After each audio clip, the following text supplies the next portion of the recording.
We have main engine start, 4, 3, 2, 1, and liftoff. Liftoff of the 25th Space Shuttle mission, and it has cleared the tower. Engines at 65%, 3 engines running normally, 3 good fuel nodes, 3 good APUs, velocity 2,257 feet per second, altitude 4.3 nautical miles, downrange distance 3 nautical miles, 1 minute 15 seconds, velocity 2,900 feet per second, altitude 9 nautical miles, downrange distance 7 nautical miles. Flight controllers here looking very carefully at the situation. Obviously a major malfunction.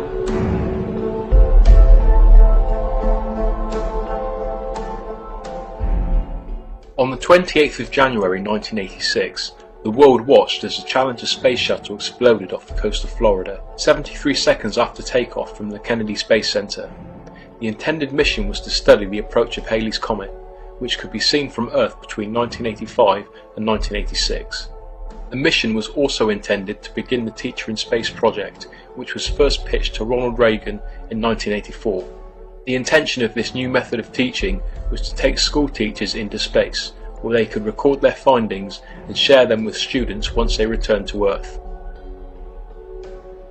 Krista McAuliffe was one of the 7 crew members of the Challenger and was meant to be the project's first participant. McAuliffe and 6 other members, Dick Scobie, Michael J. Smith, Ronald McNair, Ellison Onizuka, Judith Resnick and Gregory Jarvis were all reported to have died that day, and of course they would have. The whole world saw, or at least would have heard, of the shuttle exploding in dramatic fashion. Now the explosion was said to be caused by the erosion of the O-ring seals of the rocket boosters due to the unusually cold weather. These eventually disintegrated after takeoff and led to the explosion. Moving on almost 30 years, a conspiracy theory hit the internet in May of 2015, which suggested, with a very respectable argument, that the crew of the Challenger, or at least 6 of them, are actually alive and well today. The post shows recent pictures of individuals thought to be the same crew members, some with undeniable likenesses, along with information on their whereabouts and even their professions. Now before I look at each individual crew member, it's worth mentioning that I do wonder why it has taken 30 years for this theory to emerge. This information, if accurate, must have been available for some time now. Some conspiracy theorists believe that there was no explosion at all, that the whole thing was fabricated. The same people would say that the moon landing, only 3 years before the space shuttle program began, was an elaborate hoax too. If there was an explosion that day, there must have been crew on board who perished. The real question here is, were the crew who died on board the Challenger the same crew of individuals the world had become so familiar with? Did NASA have doubts about the safety of the mission? Were they protecting these would-be heroes from a mission they thought to be too dangerous? And if the mission was a success, would they be heralded as heroes who weren't even there, having their roles played by a less important, disposable crew? These are all additional questions that came to me whilst wondering why NASA would want to cover up this case, if indeed they did. For now though, let's look at the alleged crew members. Francis Richard Scobie, or Dick Scobie, was commander of the ill-fated Challenger. He was a celebrated combat aviator during the Vietnam War, after which he was awarded the Distinguished Flying Cross, an award given in the US for heroism and extraordinary achievement during times of war. He also gained many other accolades over the years. His part in the 2015 conspiracy theory is supported by a photo of a man by the name of Richard Scobie, a chief executive working for a Chicago-based advertising agency called Cows in Trees. Looking at this image, there is no doubting the likeness, but it's worth mentioning that the likeness on the photos which appear on the agency's website are less apparent. Was the image that the conspiracy theory relied on manipulated? Possibly, but 30 years have passed and it's reasonable enough to think that it could be him. Michael J. Smith was named as pilot for the Challenger mission. In 1963 he graduated from Beaufort High School in South Carolina with a Bachelor of Science degree and went on to achieve a Master's in Aeronautical Engineering in 1968. He flew during the Vietnam War and was said to have flown 28 different types of civilian and military aircraft, logging 4,867 hours of flying time before joining NASA. His part in the 2015 conspiracy theory is supported by a photo of a University of Wisconsin professor by the same name. Now, according to the university's website, this man does exist, and there is no doubting the staggering likeness in the two photos, albeit 30 years apart. In fact, out of all of the supporting conspiracy photos, Michael J. Smith of Wisconsin holds the strongest likeness to his 1986 would-be doppelganger. In fact, the Michael J. Smith at the University of Wisconsin is thought to have been born in the same year as the astronaut. Another unbelievable coincidence, or just further proof that he is in fact the astronaut in question. Incredibly, 2 of the 6 crew members thought to be alive today are accused of lying about being their twin siblings. The first being Ronald McNair, and the second being Ellison Onizuka, both mission specialists on the Challenger. Ronald McNair graduated from MIT in Massachusetts, then became a staff physicist at the Hughes Research Lab in Malibu, California. Onizuka began duty with the United States Air Force in 1970, where he served as a flight test engineer and test pilot. Both men were selected by NASA for the astronaut program in 1978. Ronald McNair is said to have taken on the name Carl McNair, and Ellison Onizuka is now known by conspiracy theorists as Claude Onizuka. If you are to believe the conspiracy, both these men give lectures at universities under their new guises, lectures about their brother's rise to working for NASA from humble beginnings, both quite recently appearing at the University of Hawaii. Interestingly, a blogger by the name of Eowyn posted an in-depth report on fellowshipofthemind.com about both men and the results that Ancestry.com had regarding the existence of their twin brothers. The results suggested that neither twin existed, as birth dates and parents' names yielded no definite results. Although this is not definitive proof of a conspiracy, it's interesting nonetheless. So, are Carl and Claude the twin brothers of Ronald and Ellison, or is this just another lie in a NASA conspiracy? Now, the case of Gregory Jarvis is an anti-conspiracy theorist's dream. In 1962, Jarvis graduated from Mohawk Central High School in New York. He was later bestowed with the honour of having the school named after him. He received a bachelor's degree in electrical engineering from the State University of New York in 1967, and a master's degree in the same discipline from Northeastern University in 1969. Jarvis joined the United States Air Force the same year and served until 1973. Snopes.com believes that there are no doppelganger images for Jarvis, simply because the theorists couldn't find anyone with the same name and likeness as the payload specialists. Could this be the case? If the theory is correct, maybe Jarvis disappeared into obscurity, or maybe, just maybe, he was on the Challenger at the time of the disaster. A less important, disposable pawn in NASA's game. Resnick was a graduate of Firestone High School in 1966, and in 1970 received a bachelor's degree in electrical engineering from Carnegie Mellon University in Pittsburgh. In 1977 she earned a PhD in electrical engineering at the University of Maryland. Soon after that, Resnick was employed by RCA as a design engineer, and later worked with various NASA projects contracted to the company. Now, there is a lot of information on a Judith Resnick, who is a law professor at Yale University, along with information on her years as a scholar studying at the New York University during the mid-1970s, as well as her work as an author. But at that very same time, Judith Resnick of NASA was thought to be 250 miles away in Maryland, going through a divorce, but soon to achieve a PhD from the state's university. In 1980, Professor Resnick joined the faculty of the Southern California Law School. It's said she remained in California for the next 17 years, which would place her in California during the time of the Challenger disaster. But the plot thickens.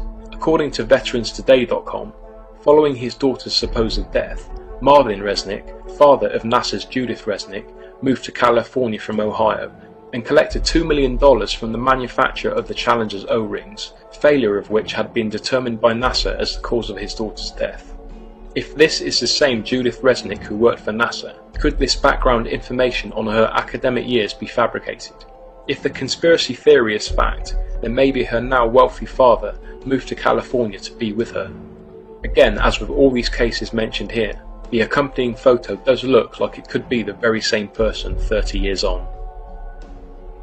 In 1970, Krista McAuliffe received her bachelor's degree in education and history from Framingham State College in Massachusetts, and then a master's in educational supervision and administration in 1978. She took a teaching position at Concord High School in New Hampshire in 1983. In 1985, she was selected to participate in the NASA Teacher in Space project, and, as mentioned before, was scheduled to become the first teacher in space. Next to Gregory Jarvis, I think the case of Christa McAuliffe is probably the most difficult for conspiracy theories to argue, as the accompanying photo's likeness is vague. However, there is a Sharon McAuliffe in Alberta, Canada, a professor at Syracuse Law whose academic years are stated as being spent at the universities of Notre Dame and Syracuse. These alleged academic years place her well clear of the Massachusetts-based McAuliffe, but it doesn't mean that the information wasn't fabricated. The strongest argument here is that NASA's Christa McAuliffe's birth name was Sharon Christa. Again, it seems unusual that there is another person, again in a high-end profession, who holds an arguable likeness and goes by an uncannily similar name to the one NASA's McAuliffe was given at birth. Whether you are a non-believer, a skeptic, or full-blown conspiracy theorist, there is no doubting that 6 of the 7 cases are unusual. Let's look at the facts. 2 of the said crew members are said to have twins. This alone is unlikely. 2 of them have identical names, and another 2 have extremely similar names to people still living today. On top of that, they all hold lucrative professions, as you'd expect of former NASA employees. With the case of Gregory Jarvis, there is absolutely no reason that at least one of the crew members would choose to live a more humble life, away from the high-end professions which adorn the websites of universities, law firms and advertising agencies.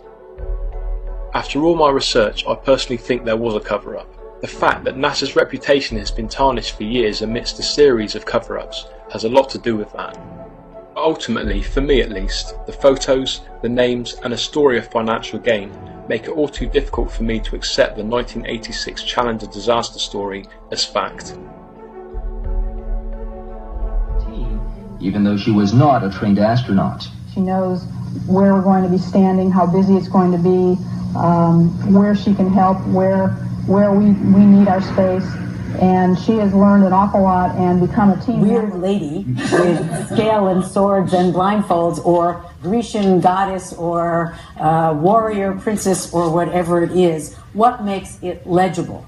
And so one of the questions in the book is to puzzle about both its history and the legibility of this, which is a marker, and of course this local county court. Well, I too am glad to be here one more time, and I am hoping that the affliction that Steve Hawley had from the 41D mission specialist of the delays hasn't rubbed off on me, and I think the guys behind me are hoping that it hasn't also. Otherwise, they might throw me off the flight. Hey there. Hey, sorry to bother you. I was pulling out and I saw you. I just came by to... Are you Michael Smith? Yeah. Professor at university? Retired. Retired? Yeah. Yeah. Yeah, I just stopped by because there's this room. Are you aware of that there's a rumor on the internet? It's not me. That people are saying... Yeah, it's not me, obviously. I mean, anybody that looks at my background, looks where I was born, it's not me. I mean, it's interesting that the Michael J. Smith that was the astronaut looks something like me when we were younger, but really not, if you really look at facial recognition. You never been a pilot, never been in the military? Nothing like that. Huh. No. Okay. Yeah. That's all. And I don't respond to the emails I get. I get probably an email, maybe 2 a month. Really? And I got one guy that's been really hounding me, and I turned it over to the FBI. Really? But, I mean, it's bullshit. Okay. Another crazy theory. Okay. But that's, not me. I'm glad I wasn't him, but he was quite a guy. Yeah. But if you look at my career, you look at my CV that's online, all the stuff I've published, all that I've done, it's not even close to what that guy was. Okay. Yeah, you just sure look a lot. It's the same name. I know the facial thing, but that's what we looked like, 40 years ago? Mm-hmm. Yeah. Okay. Yeah. Well, thank you. Yeah. Okay. It's interesting you came all out here. I did. I drove an hour. It's, No kidding. Yeah. Yeah. Well, take care. Yes.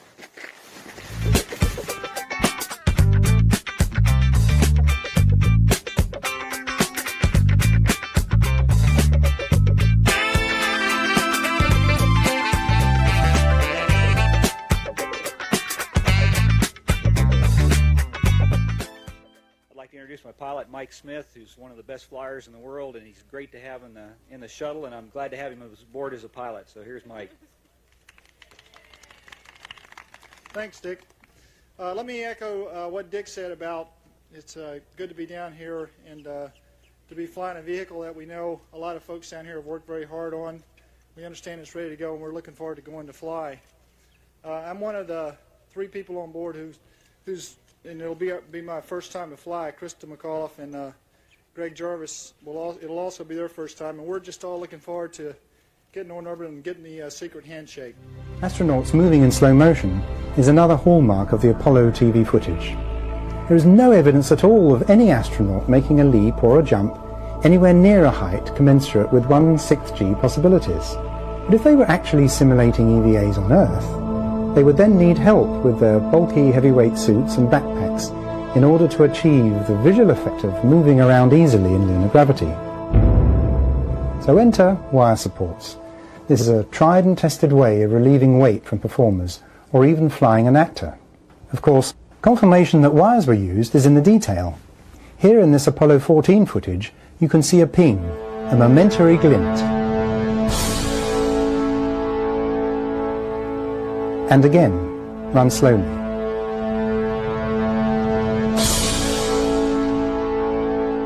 And once more. There are other examples too. This one is from Apollo 17 during the flag scene. You can see the ping at the top of the frame.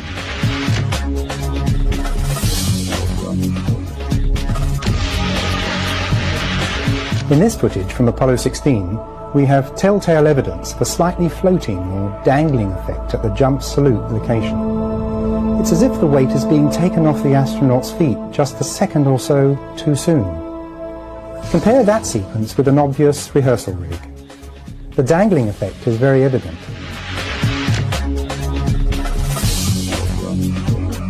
And here again, from the same mission, Apollo 16, we have an astronaut who is about to get up.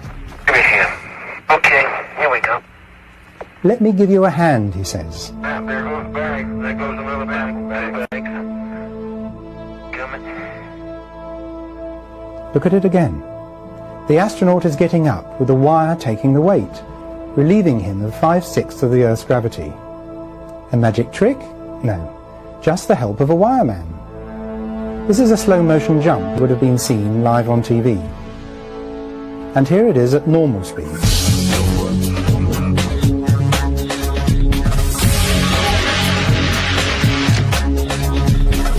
The well-rehearsed, pre-recorded material was apparently slowed down by 50% when we saw it on TV. And yes, we've done the necessary work to establish that percentage.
grade. Could you throw a somersault right now?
Low Earth orbit is between 99 miles and 1,200 miles away.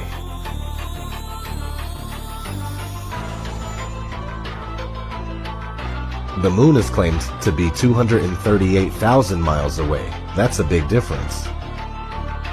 This is the spacecraft that's going to take humans to explore the solar system. It's the next big step for NASA in exploration. Called the Orion Multipurpose Crew Vehicle, or MPCV, this next-generation spacecraft will enable America to explore beyond low Earth orbit. The plan that NASA has is to build a rocket called SLS, which is a heavy lift rocket.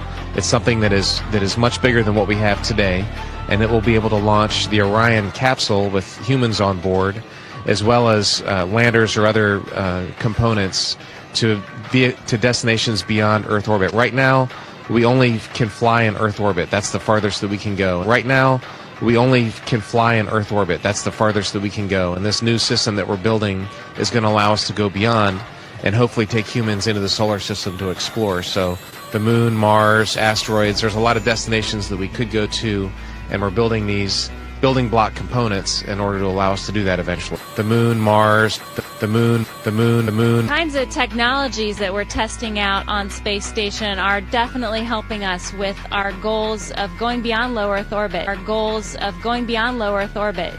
A set of crewed flights will test and prove the systems required for exploration beyond low Earth orbit.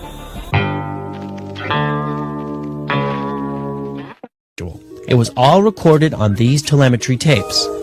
So where is this hard evidence?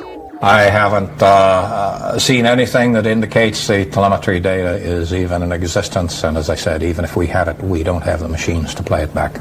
But your own research has shown the telemetry data is missing. That's right.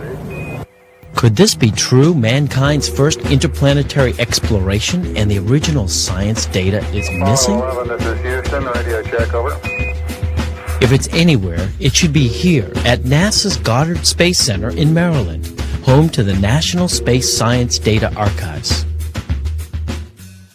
This film you're making now, what is it? This is a film trying to prove that Apollo 11 happened. Does it have a name? I mean, do you have a name for it yet, or are you? Calling it Did We Go? Did We Go? Okay. Doesn't have it either. The Smithsonian doesn't have it. Johnson doesn't have it. Right. We've been unable to track it down. I mean, we don't know where this telemetry data ended up, and we don't know what path it may have taken. So, unfortunately, I'm afraid I can't really give you much of a clue as to where this data ended up and whether it still exists or not.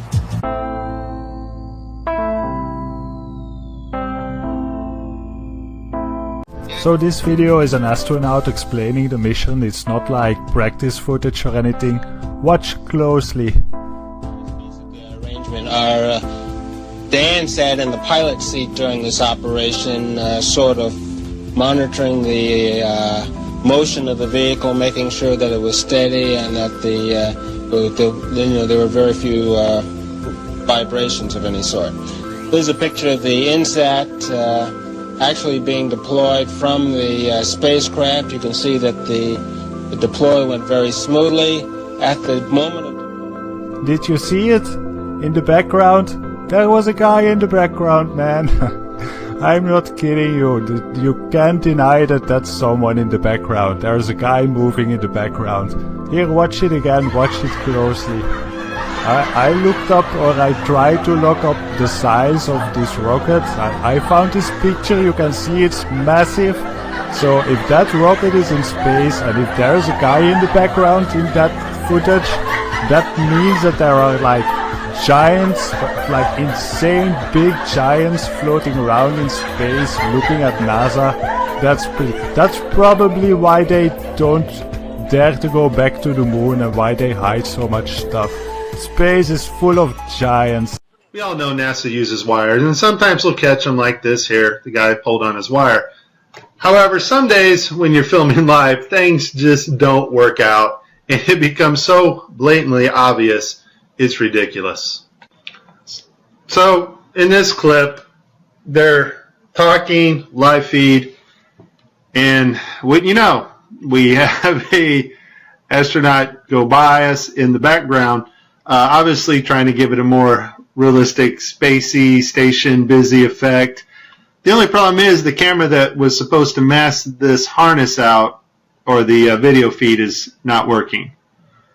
And so we see the guy come flying along in a harness on his wires. Pretty amazing. But that's not all that goes wrong here. Channel in 3D space. It's virtual reality. They're wearing augmented contact lenses so that they can interact with these 3D objects. Now, in this scene, the guy on the left in the green shirt, he thinks he sees an object in 3D space that's being broadcast to him, so he grabs it and he puts it off to the side.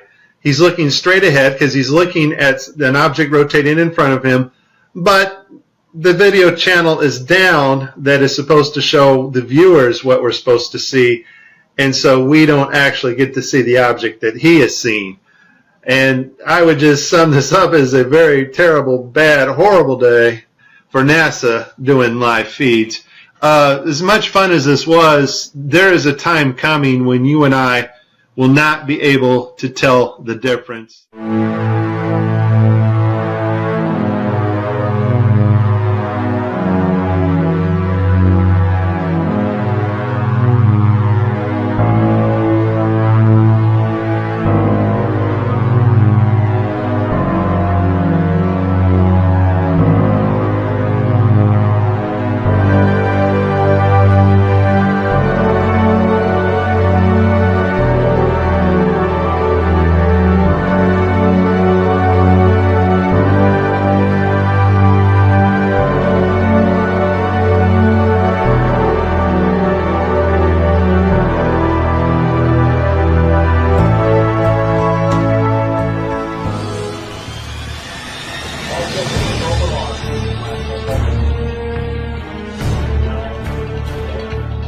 7, 6, 5, 4, 3, 2, 1.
saw another rocket launch. This time it was at night. And people ask, why did that rocket not explode if it was moving that fast? That's a great question, a legitimate question. I'm not going to avoid that question because I think there were some miraculous circumstances and some properties about the firmament that we did not understand. People say, well, it's a solid glass dome. Well, that could probably be partly true. However, this dome, this solid expanse, like a molten looking glass, they call it in the Bible, is impenetrable. We've tried to blow it up before during Operation Fishbowl. I won't go too much into that aspect of it and the history of it. I trust that you'll look into it after you see what you're about to see later on. But this rocket at night was traveling and doing some weird things like we've seen rockets do before at night. And it's very mysterious. And there's really no explaining exactly what we're seeing. But we do know that this thing is doing something weird. And I was looking at it and watching it and going, well, it doesn't look like it hit the firmament. And then, to my surprise, I seen some ripples, and you're about to see them, move across what appears to be the firmament. And there they go. These ripples look just like ripples you've seen on water, but this is really, really far away. These are giant ripples moving outward. I thought that was spectacular. I had never seen anything like that. And those are my first clues that these rockets might have been hitting something, and this might be partly why they are lying about deep space and sending us all sorts of animations. Then I came across these sprites, which is a phenomenon known as upper atmospheric lightning And people don't know about this. Your common person does not know about these things. And they occur way above clouds. Clouds are around 3.5 miles high. Sprites occur about 65, 70 miles high, where those rockets were coming to a stop. And these scientists, they show a documentary, this was by Nova, it was on PBS, and didn't really think much about it when I first saw it, until I started putting the pieces together. And then I saw something, a barrier, light up above this sprite.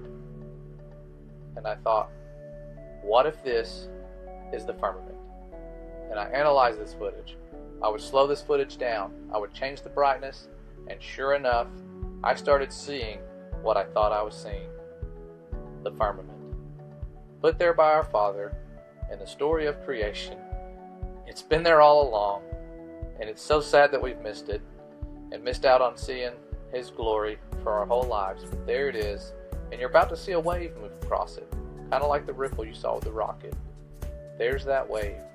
Sprite shooting out of it. And yes, that's a wave. It's not a cloud that you're seeing light up. Again, this is many miles above the clouds. You are seeing the firmament. And this footage was taken down in another video that I put out and blocked in the United States. And for good reason. Because it's waking many people up. They are seeing this solid proof that there's a barrier that these things are shooting out of. These sprites that were mentioned in the book of Enoch. When it talked about stars rising up and becoming lightning and not losing their form, I thought that was crazy.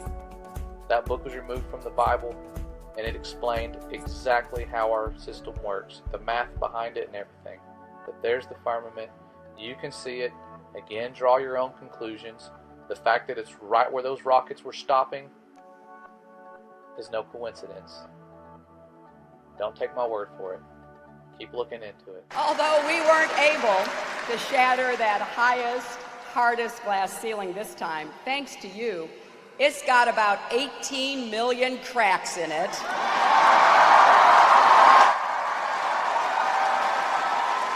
And the light is shining. Maybe hard to see tonight, but we are all standing under a glass ceiling right now. I know we have still not shattered that highest and hardest glass ceiling, but someday someone will, and hopefully sooner than we might think right now. Why has nobody been to the moon in such a long time? That's not an 8-year-old's question. That's my question. I want to know, but I think I know. Because we didn't go there, and that's the way it happened. And if it didn't happen, it's nice to know why it didn't happen, so in the future, if we want to keep doing something, we need to know why something stopped in the past that we wanted to keep it going.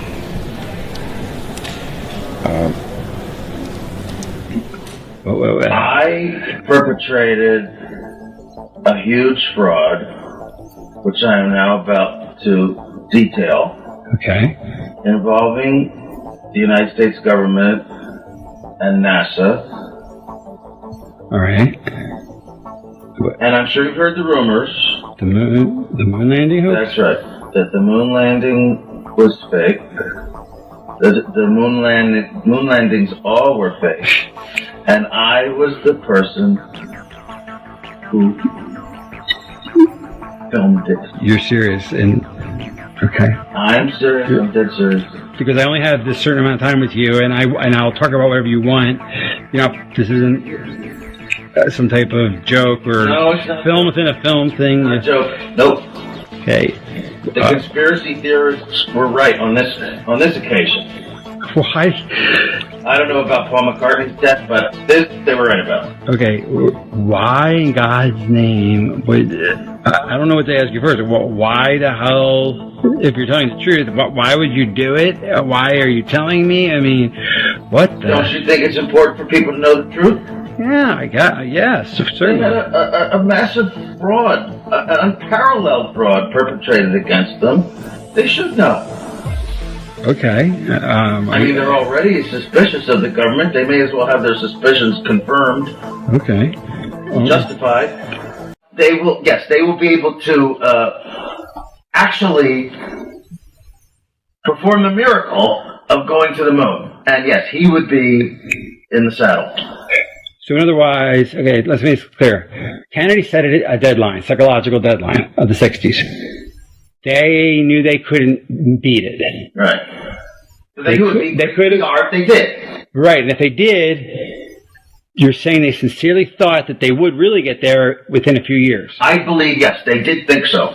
Because that's what they, well, I mean, that's... Although some didn't. There was a difference of opinion. There were some that just believed honestly that we will never be able to get there. There's just no chance. That Werner and I used to like have coffee in the mornings, and he was like, "There's no fucking way." Like, even Werner von Braun. Right. So go with that. Some people didn't believe that you could go. Even. Well, Werner von Braun, of course, did. The director didn't think so. The man was just too brilliant. He knew that we couldn't do it. So, okay, I'm talking about a guy working on two lost causes, Nazism and the quest for the moon. I mean, he really did, and he didn't tell them. I mean, did he ever tell them? Did he tell NASA? Like, did he tell the president we can't go? I mean, he must have been broke the news. Well, he was very old, of course, at the time, and a lot of people just dismissed him. Younger, more ambitious people, some of them really thought we could get there. Right. Or wanted to believe it. Maybe on a conscious level they knew we couldn't, but they just wanted to believe the impossible because they were so full of themselves. And so full of the dream. Yes. The dream was very powerful. Day 2 is part of the forming section of the creation week. God first creates an earth that's formless and void and dark. He creates light. He makes light to illuminate the dark world. Then he begins to form it, and then once it's formed, he begins to fill it. And the first act of forming, you could say, is the creation of light and the separation of light and darkness. But then he creates the firmament and inserts the firmament between the waters above and the waters below. And that forms an above and below. It forms a world where there are waters in heaven and there are waters on earth. And that distinction runs through the entire Bible. When people go into heaven, they see a sea of glass in front of God's throne, and those are the heavenly waters. Sometimes the heavenly waters come down. We have a distinction in Exodus between the land that Israel was going into and Egypt, where they came from, and the distinction is made in terms of waters above and waters below. The rain from heaven, God waters the land of Canaan that Israel is entering, rather than water coming up from the Nile, groundwater, arising from below to water the land of Egypt. They're going to get water from heaven that's going to water their own land. So the first form that we have in the creation is this distinction between the waters above and the waters below. The Hebrew term for the firmament is rakia, which means something that's beaten out, beaten flat. It's used to describe a piece of metal, for example, that's beaten into a sheet. And at least that's the appearance that the firmament has. If we look up to the sky, we look at a dome. That's the firmament, and it looks like a piece of blue material, solid material that's been beaten flat. But when we actually look at the rest of the creation week, we see that the firmament is not just that barrier. The firmament has depth. It is a barrier, but it has depth. We know this from day 4 when God inserts into the firmament the sun, moon, and the stars. And the sun and moon and the stars become a symbol, visible from earth, a symbol within earth, within the system of earth that resembles the glories of heaven. That's one of the reasons why the firmament is called heaven after it's formed in day 2. It's an earthly image of heaven, and the sun, moon, and stars that are put in there are an image of God and his glory, with the stars being symbols of the sons of God, the angels that are surrounding him. And so in the creation week, we have this built-in analogy, this built-in metaphor between the highest heaven, where God is enthroned, and the earthly heavens, which are the firmament. In the last episode talking about the firmament, we mentioned that it's the barrier between the waters above and the waters below. We could also say it's the barrier that lies between God's highest heaven, God's throne room, where God is enthroned, and the earthly realm beneath. That barrier shows up in a number of places in the Bible. When the elders, Aaron and Moses, feast on Mount Sinai, for example, they look up at the Lord, and they look up through a pavement that looks like sapphire, and up above the pavement they see the Lord. And the Lord is visible to them as they eat and drink in his presence. He doesn't stretch out his hand against them, and they have a meal in the presence of the Lord, but a meal with a barrier between them. Ezekiel sees a similar barrier when he sees the glory of the Lord appear by the river Kibar when he's in exile. He also sees this barrier between this firmament that is above the figure that he sees in the midst of the glory cloud. That barrier is not a permanent feature of creation. This, I think, is one of the reasons why there's no pronouncement that the second day is good. We think that after everything God does, he pronounces it good. Creates light, separates light and darkness, that's good. He separates the waters and the land and makes the plants grow from the land, he says that's good. He puts the stars, sun, and moon in the heavens, and he says that's good. That's true of every day except the second day. There's no pronouncement that it's good. And I think one of the reasons for that is because that barrier that separates the throne room of God and the lower realm of man is not permanent. That's going to be shattered. We actually see a picture of this shattering in the book of Revelation. In some places in the Bible, that firmament, which looks like a solid dome over the earth, is pictured as an ice dome. Hail is a symbol of the shattering of that firmament, the shattering of that barrier. It can be shattered from God's side when God comes in wrath against his enemies or against unfaithful Israel. He breaks through the firmament and he comes with a storm of fire, lightning, and hail. It's hail because he's breaking that ice dome from above. And that's what we see in the book of Revelation. We see several times where hailstorms appear, especially at the end of chapter 16 in Revelation, where there's a hailstorm with hailstones that are 100 pounds each. And the reason for that is because the whole story of Revelation is about the throne of God, which begins above the firmament with the sea of glass, the firmament sea, the heavenly waters in front of the throne. From that position when John first sees the throne to the position at the end of the book where God's throne has come through the firmament, shattered the ice dome, and come down to dwell on the earth. And that's the final condition of creation, when that barrier between God and man is gone, the veil is lifted, and the bride and the bridegroom live in fellowship and communion forever.